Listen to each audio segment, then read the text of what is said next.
The room was one of many experiments that allowed us to tamper with the fabric of space-time in an enclosed location, to toy with the delicate laws of our physical world and fine-tune them to our liking.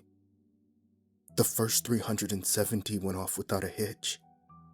Some of our finer work included room 112, where one could experience astral separation. With it, the ability to view remote locations. In another, room 213, there were dream storms. Any subject asleep inside would be bombarded with pieces of other people's nightly cinema, nightmares and all. And our crowning achievement up to that point, room 301. Within its walls, time stood still. No matter how long a subject claims to have stayed inside, they always exited the room at the same time they entered. Then, there came that room, the one that put all others to shame, room 371. The first few tests were promising. Mixed results and readings led us to draw the conclusion that this room had somehow inherited traits from all the previous ones.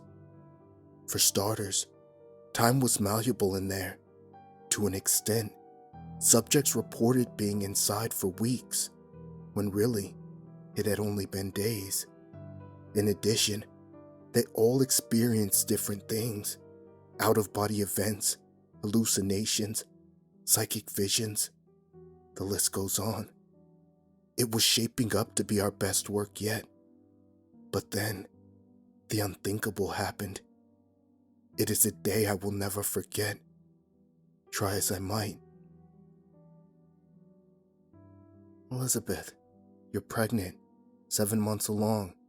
You know my work here is dangerous. We can't risk your safety. A sigh of disappointment came through the receiver. I know, Garrett, I know. But I haven't seen you in over a week now. Will you even be here when our son is born? This time, I let out a sigh. The work we're doing here, it could very well change the world.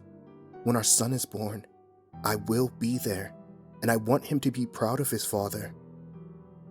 We had reached an impasse, and so we sat for a moment in silence, phones to our ears, each hoping for a bit of understanding from the other. It was in this silence that I charted a course for middle ground.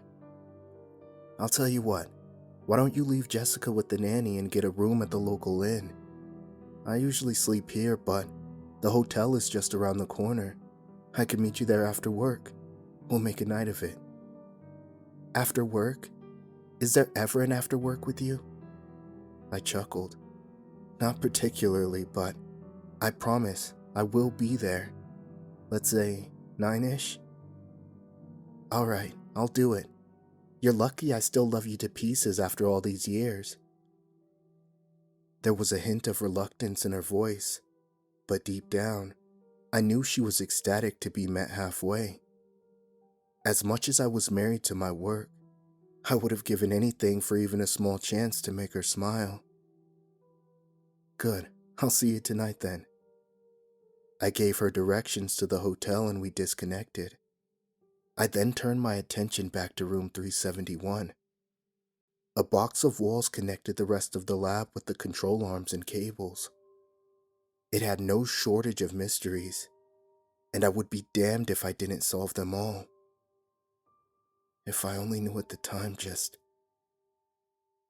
what I was getting myself into. Hours passed, and soon the sun's glow through the windows of the lab was replaced with moonlight. I was no closer to uncovering the inner workings of the room, but it was a long process, something that could take months or even years to unravel. Any lull in my research would push back the reveal, and I wanted answers yesterday. Still, the work took its toll. My eyes grew heavy, and my mind drifted to a sleep state as my head fell onto the desk where I was stationed.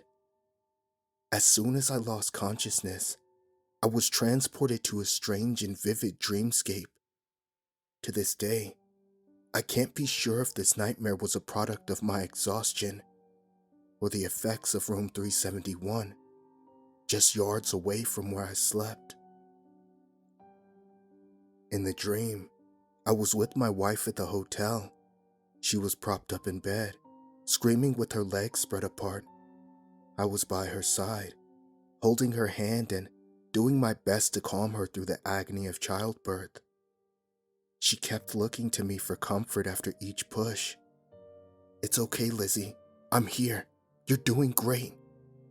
She squeezed my arm harder with every pained outcry. It was pale and bloodless by the final push. Then, finally, our son was born. But something was terribly wrong. The baby didn't cry. Instead, as I pulled him into my arms, he smiled. Not a beautiful smile, mind you, but a strange one. It curved at unnatural points and stretched too close to the ears. Unsettling would be putting it mildly. Then, there was the eyes. Normal at first, but they soon turned black. Empty abysses that grew darker with every blink. I had no choice but to put him down to escape his gaze. "Elizabeth, here, you hold him for now."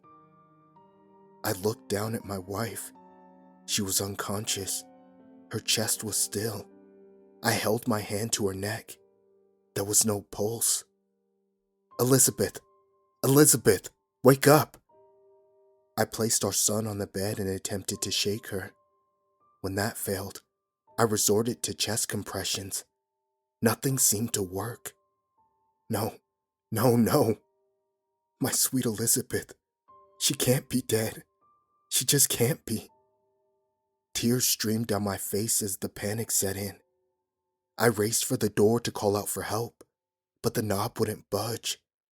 That's when I noticed a number affixed to the wood. 371. Room 371. But how? The door swung open, striking me on the head and landing me on the floor below. I looked up, my vision blurred, and saw the shadowy outline of a man enter the room. He stepped over my body, grabbed my son, and then walked back out, but not before offering me an ominous sentiment. "They're mine now, Garrett." I awoke mid-gasp, jumping up from my desk. Frazzled, I looked over at the clock. It was 11:15 p.m. "Oh no, Elizabeth." I dialed the hotel and had the clerk patch me through to her room. I only hoped she wouldn't be too upset over me sleeping through our date. "Garrett Harold Covenwood, this is no way to get on my good side." Judging by her tone, she was as irate as she had ever been. Still, it was nice to hear her voice after that horrible dream. "I'm sorry, hon. Work got away from me and I dozed off at my desk. It won't happen again. I promise." There was a faint voice in the background. "Is that Daddy? Can I talk to him?" It was our daughter. "Did you bring Jessica with you? I thought I told you to leave her with the nanny. Doesn't she have school tomorrow?" Her tone was still firm and unwavering. "Your daughter hasn't seen you in over a week. I've allowed her 1 day of hooky to spend time with her father. Get here now and don't waste another minute." It was clear she meant business, and I wasn't about to test her fury any further. "I'll be there in 20 minutes. I just have to..." My eyes drifted to the room, and I recalled the strange dream my mind had concocted. "Say, Elizabeth, what room are you staying in?" "Room 371. My heart sank. "Are you absolutely sure of that?" "Yes, what does it matter?" This was bad. The hotel where my wife was staying only had 2 floors. I know this because I had stayed there myself on occasion. There couldn't have been more than 100 or so rooms, nowhere near enough to warrant a room number 371. Elizabeth, listen to me. Take Jessica and get out of there now. There was intermittent static after I said this. Garrett, breaking up. Can't hear. Elizabeth, get out of there now. There was more static, but I made out a single phrase through the noise, one that sent a shiver down my spine. Garrett, I think my water just broke.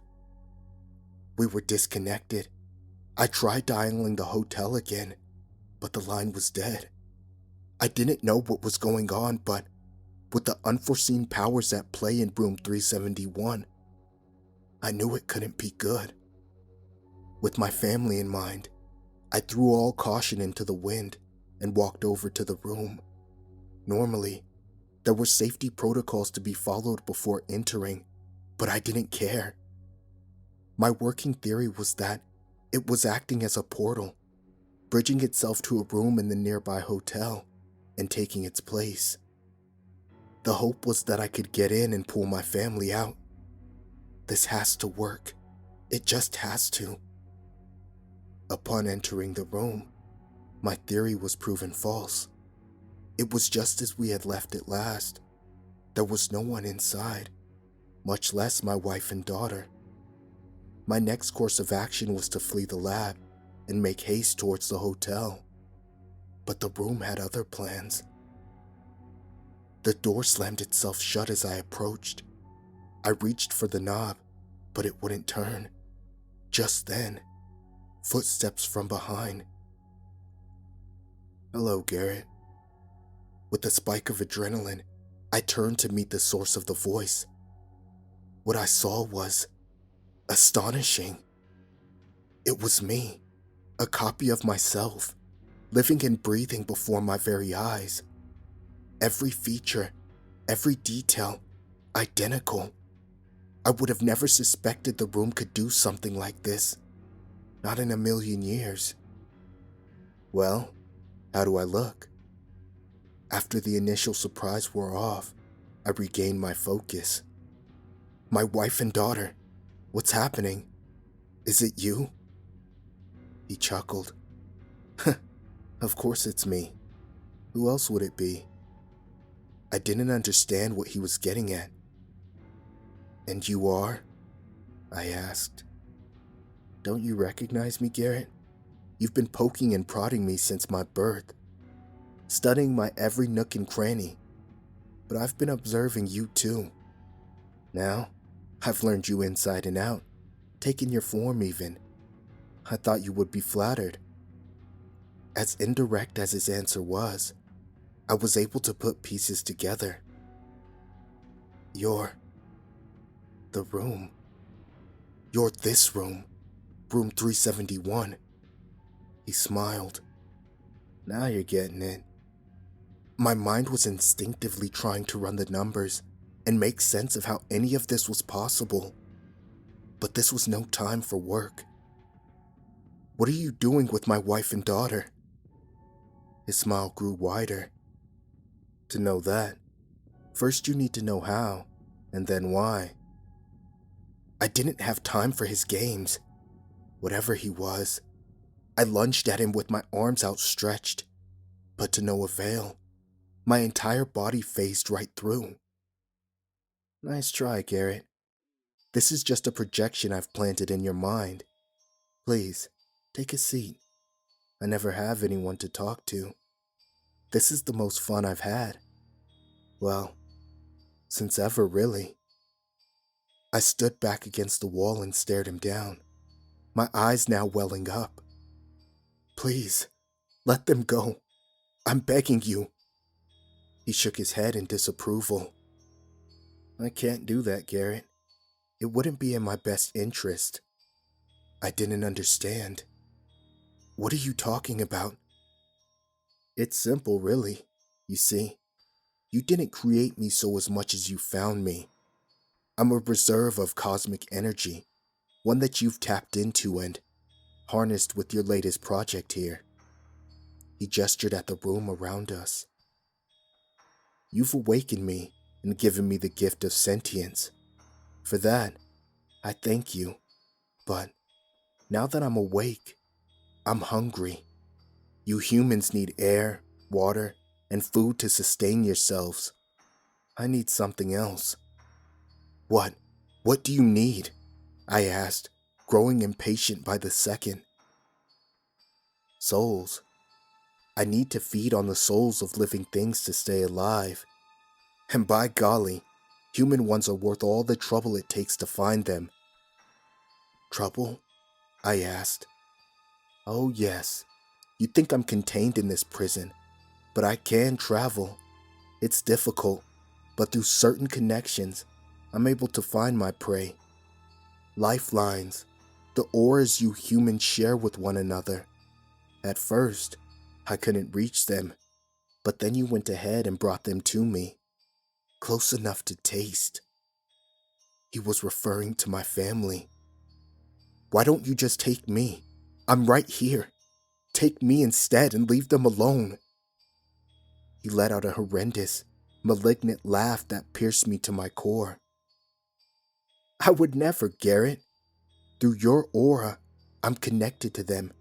I can project this room and my likeness anywhere they are.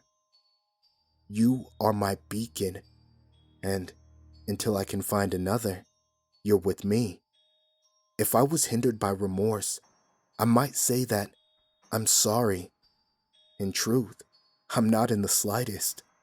This is about survival, and I have no intentions of dying. Not when being alive feels so good. Feeling hopeless, I reached down into my lab coat and pulled out my pocket watch. I always kept it with me. A Christmas gift from Jessica. I could remember the day clearly, a memory that never strayed too far from my heart. Open it, Daddy. It's from me. Her smile was intoxicating. Oh, really? And did Mommy help you pick it out? Nope. I picked this one out all by myself.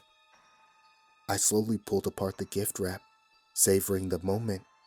Eventually, I pulled out the watch and opened its face, revealing a remarkable design within. This is wonderful, sweetie. I love it. She looked to me with inquisitive eyes. What's the matter, sweetie? Do you understand what it's for? I laughed.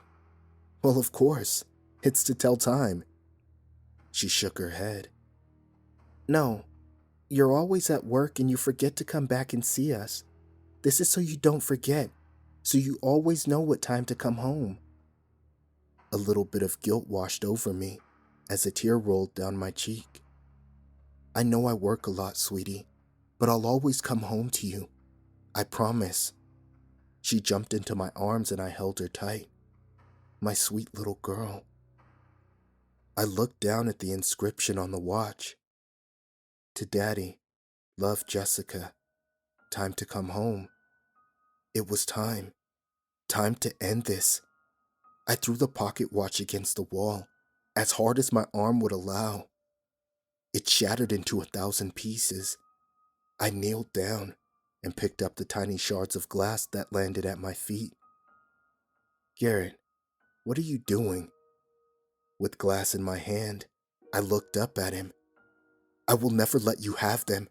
Consider your bridge to the outer world closed. Using the glass, I sliced my arms open, slits long and deep enough that I would inevitably bleed to death in minutes, effectively cutting off whatever connection he had to my family. At least then, they would have a fighting chance.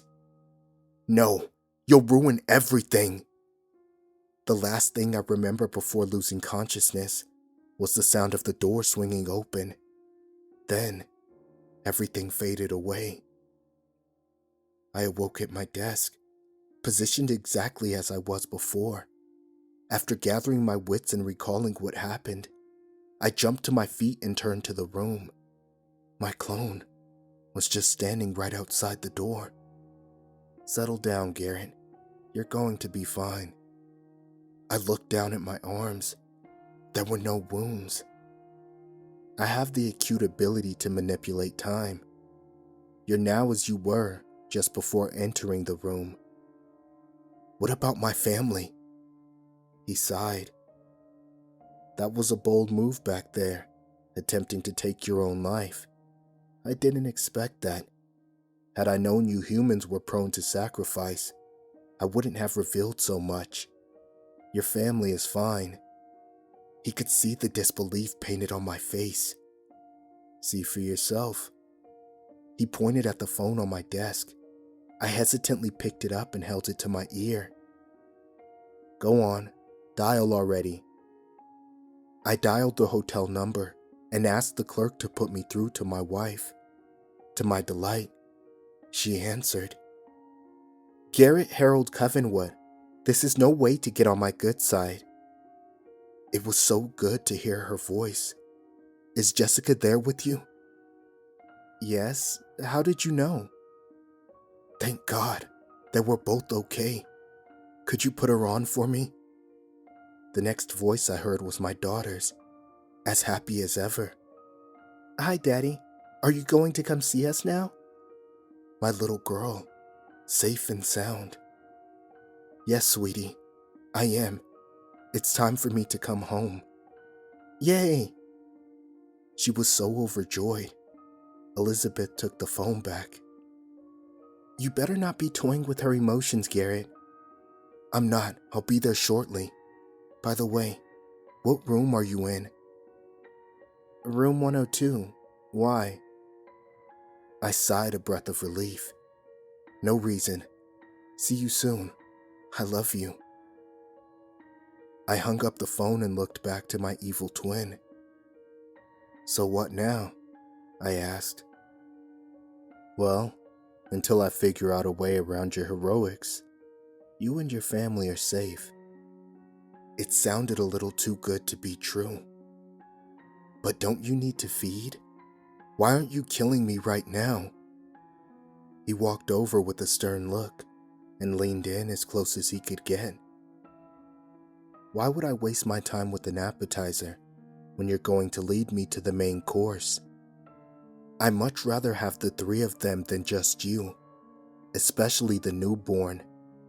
Fresh souls are so much better than used ones. My blood was boiling, but I remained silent for fear of repercussions. I will have them, Garrett. Mark my words. He slowly backed away, turned, and walked towards the room. He then looked at me one last time and grinned. I hope you don't mind me holding on to this look for a while. What can I say? I like it. With that, he vanished into thin air, never to be seen or heard from again. At least, that was the hope. Soon after the ordeal, I took Elizabeth and Jessica home, packed our things, and drove as far away from that room as possible. I vowed never to work in that lab again for as long as I lived, or anywhere that kept me from my family. From now on, they come first. If that entity ever does come around, I'll be waiting. I will never let him take them.